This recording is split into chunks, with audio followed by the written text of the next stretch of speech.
What have you decided about it, sir? No comment. Sir, విషయం public అయిపోయింది. భరత్ ని వదిలిపెట్టమని public demand చేస్తున్నారు. Sir, Bharat ని విడిచిపెడుతున్నారా లేదా? కొంచెం ఆగండి, లోపల డిసిషన్ తీసుకుంటారు. సార్, ఇప్పుడు ఏం చేద్దాం? అసలు ఈ విషయం బయటకు ఎలా వచ్చిందయ్యా? ఆ ఎస్ఐ ఎక్కడ? సార్ రైట్ సార్, మన ఫోన్ లో మాట్లాడినప్పుడు ఆ టీవీ నేను అమ్మాయి కిటికీలో షూట్ చేసినట్టుంది సార్. నేనేదో మాట్లాడతానయ్యా, విని పెట్టేయాలి కానీ ఊరందరికి అర్థం మాట్లాడతావా? అసలు నువ్వు ఫోన్ స్టేషన్ లో మాట్లాడావా, వీధిలో మాట్లాడావా? సార్, స్టేషన్ లోనే సార్. సీక్రెసీ మెయింటైన్ చేయడం తెలియదా మీకు? ఆ నక్సలైట్లు ఏం చేయబోతారో అయ్యేదాకా ఎవరు తెలియదు. మనం ఏం చేయబోతారో బయట తెలిసిన తర్వాత మనకు తెలుస్తుంది. సిగ్గుండాలయ్యా. నువ్వు ఫోన్ లో ఏం మాట్లాడావో చూడు, ఆ టీవీలో వస్తుంది చూడు. Sorry sir.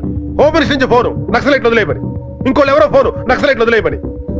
కష్టపడి పట్టుకోవడం, ఎవడో బ్లాక్ మెయిల్ చేయడం, వదిలేయడం. ఇంకెందుకు? ఓ పని చేద్దాం, ఈసారి నక్సలైట్ దొరికితే పట్టుకోకండి, వదిలేయండి. ఓ గొడవ వదిలిపోద్ది.